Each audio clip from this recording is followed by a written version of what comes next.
Hello po, good morning po. Samahan niyo po kami mag-almusal ni Chris. Ayan. Arroz caldo overload. Ayan. Nasa tumbling. Tignan niyo. Anong tumbling? Ay, tumbling. Sorry. Aray ko. Ano ba tawag doon? Secret. Ano ba naman? Tumbling nga. Oh, sabi, anong tumbling? Ayan, overload. Kita niyo yan. Kakalamansi ka ba? Isa lang nga. Oh.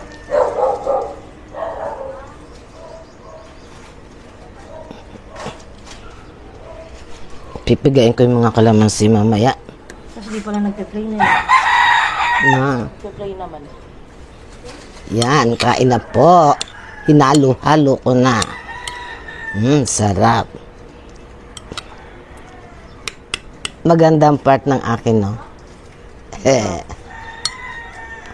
Pakpak. Ay, ano paminta? Oh, may paminta na yan. Maangang na nga eh. Nilagyan ko ng tanglad yung luto kong arroz caldo. Ang sarap. Kasura na nag-aaya niyong kumain? Tapos may ang hilig mo, may paminta na nga. Magpaminta pa.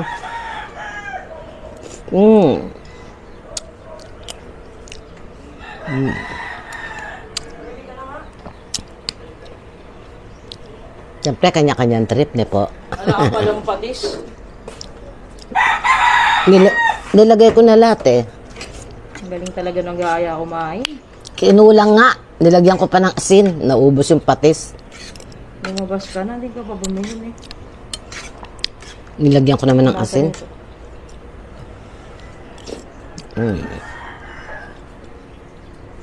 Sarap.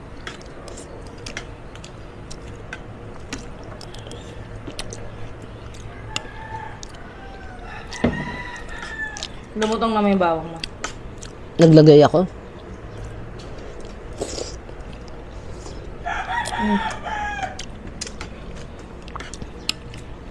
Buti naisip mo to. Lugaw. Sabi ko, masasayang na naman yung Dix. Celery mo nga, dilaw na ata eh. Hindi Nice maigi. Mag-batsoy Tagalog ako. Ilagay ko yun. Naghahanap ako ng kahapon wala. Nang Ano ba yun? Baboy dyan eh. ang dami ko pala nakuha mo. Sumama eh. Ang dami pa nga dun eh.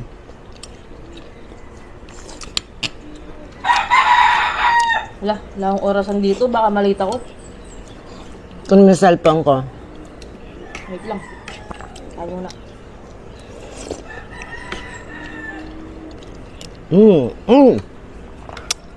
May nagpapa-shout out. Hindi ko na ilista. Sunod video na lang po. Kasi pupunta pa ako dun. Titignan ko pa. Hanapin ko pa sa cellphone. Pasensya na po. Tsaka yung nag-request ng recipe na ano ba yun? Ay, oo. Nakabili na po ako. Agad. Almondigas. Almondigas with Meatballs? Oo nga, almondigas with miswa and patola. Alam mo, digas nga yun. May suwa na may patola. Oo nga. Leeg.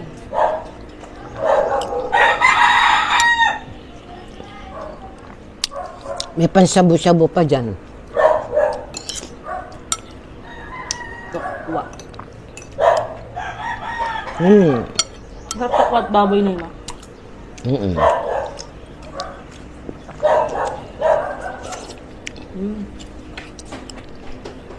Pampulutan. Hindi, pang lugaw.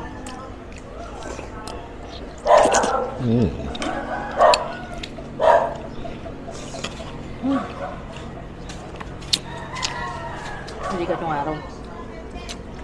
Ang aga pa, pero sobrang tindi na ng araw.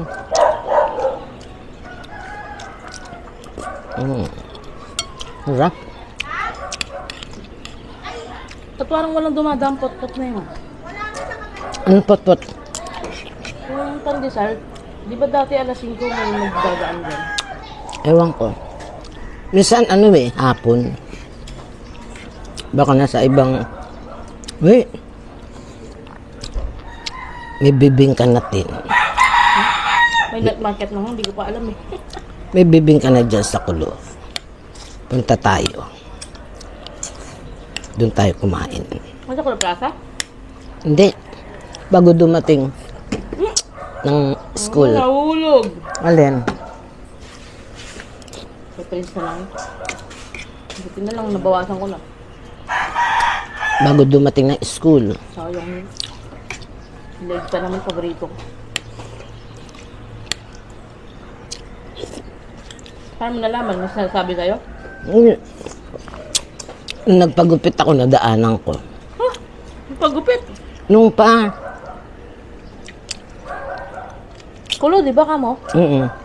Oh, dun yung kulo ah. Doon na nga ako nagpapagupit. Saka manicure pedicure. Bukas pag may oras, ay mamaya pag may oras ako. Dami kong gawa eh, hindi mo tapos-tapos. Ang tanong, kailan ka nagpagupit? Last month. Last month. Ano pa ba yun? Sabi ko nga, ang aga mo naman. December na agad sa'yo. Ano yung nasa baga talaga niluluto? Oo naman. Yung iba kasi no-oven na eh. Hindi. Iba yung may lasa ng ano eh. Natural. Oo. Masarap din naman yung ino-oven. 50 isa. Iba lang talaga yung flavor ng may usok-usok. 50 isang order. Pwede na. Mahal na ng bibingka ngayon, hindi naman nakagaya dati. Tapos magdala ka ng itlog.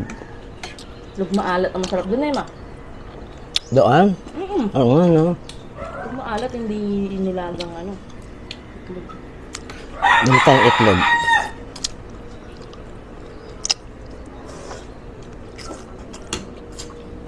Puto bongbong. Wala. Bibingka lang.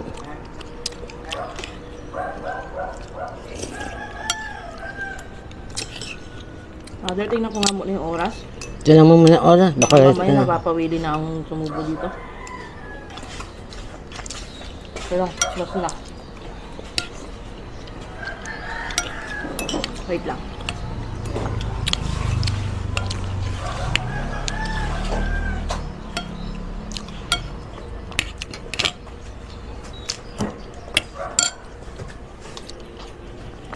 doon sa cellphone ko, pindutin mo. Lalabas na yung oras.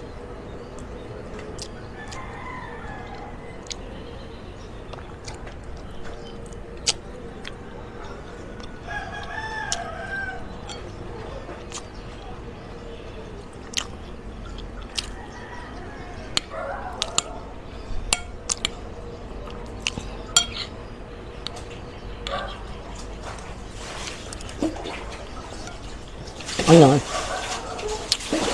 36 na. 40 tayo na.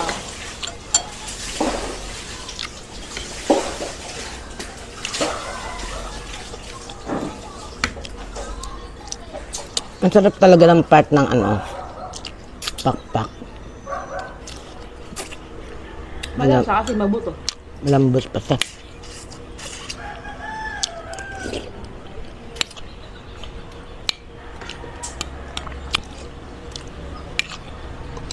May itlog nga pala eh.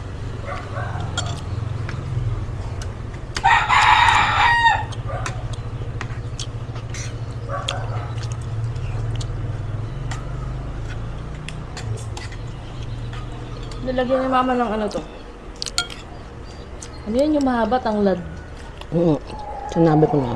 Ah, gano'n. Kailan? Ngayon. Sarap ang ano pag may tanlad. Aros caldo. Kahit sa tinola.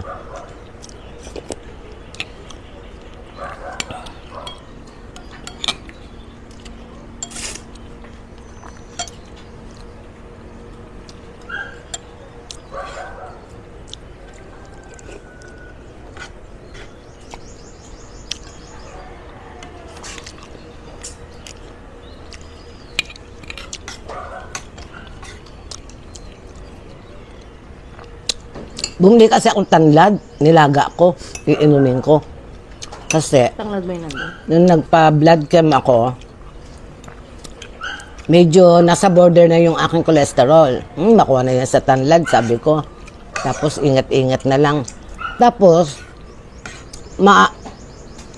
anuhan ko na sana yung mata ko, mapaayos na. Eh, kulang pa yung aking blood chem pala. Wala yung creatinine.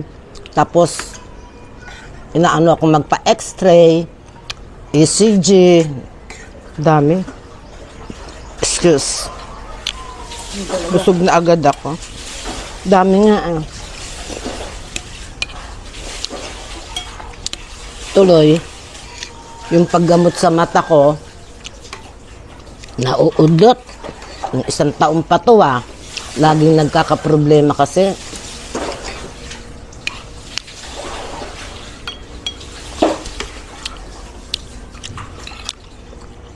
Pray God. Yun ang blessing ko. Di ba? Wala akong sugar. Clear lahat. Except yung cholesterol nga nasa border lang naman. Ngayon, malalaman ko sa creatinine pag nagpa-creatinine ako. Yun ang blessing ko. Di ba? Hindi balis na ako may sakit ang aking bulsa. Wag lang yung katawan ko. Yan. Walking lang. Busog ka na, no? Digay na nga ako. Ang dami kasi eh. Yung ganyang ano mo, kilos mo, alam ko busog ka na eh.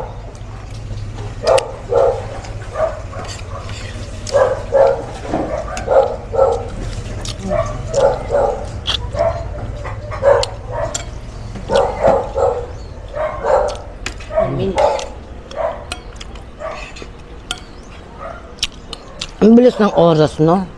Daga. Mainit din kasi yung kinakain mo, mainit kanina. Ayan. Kala mo saglit ka pala kumakain.